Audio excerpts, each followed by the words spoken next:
I am Marina Dream, and it's my stage name, and I am a videographer and motivational speaker, and obviously I'm not from here. And you actually remind me that I came here in America when I was 19, so you have the whole world open for you.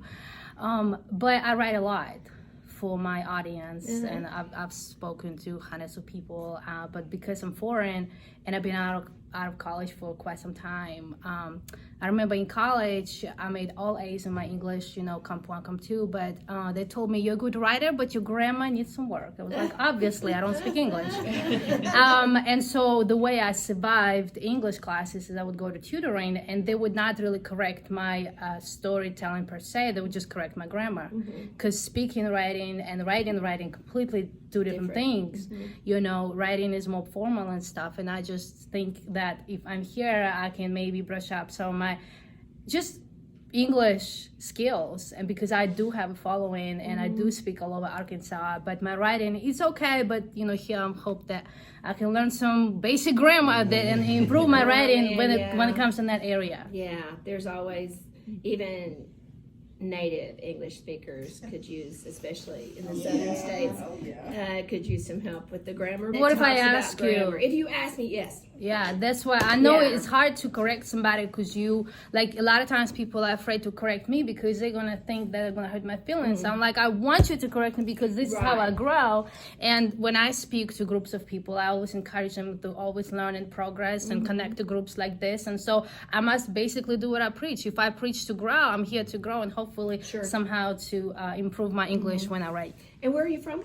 Ukraine, and I'm here in town.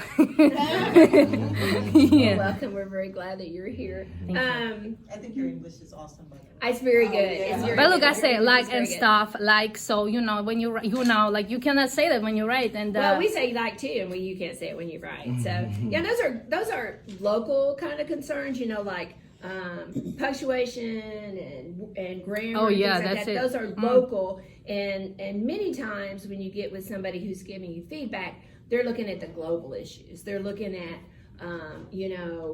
things like plotting and stuff like that, and those global issues, man, you can fix those anytime. I'm so if I ever write a book, I'll be so embarrassed to give it to any publisher, because I feel like they'll be like, who the heck wrote that? It doesn't even sound English. So I'm not worried about my storytelling, because my whole life, and my mother has a master's degree in Russian language. So the writing gift that I got from my mother. So I don't worry about my storytelling. But my grandma's like, oh, yeah. And the punctuation, all of that. Yeah.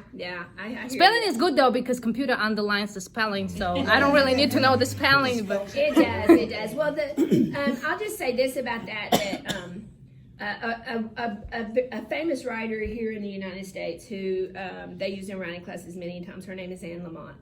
And she wrote, forgive me because you guys have heard this 1,000 times. She wrote a book called Bird by Bird. And in that book, she talks about what she calls the shitty first draft. I'm sorry, y'all. The shitty first draft. And she's a very godly woman. She would not, she really does say that. But in which she says, that the first draft that you write, you're just getting it all down on paper, and it's going to have warts and blemishes and bad grammar and misspellings, and you don't care.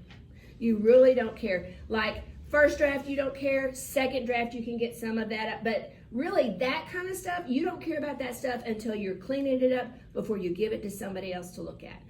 And the people who read it behind you, unless it's your agent, is not going to, they're not going to say, well, you've got grammar errors in here or whatever. They're not going to say specific grammar. They may just say, go through and do a run on grammar, like that. So thank you.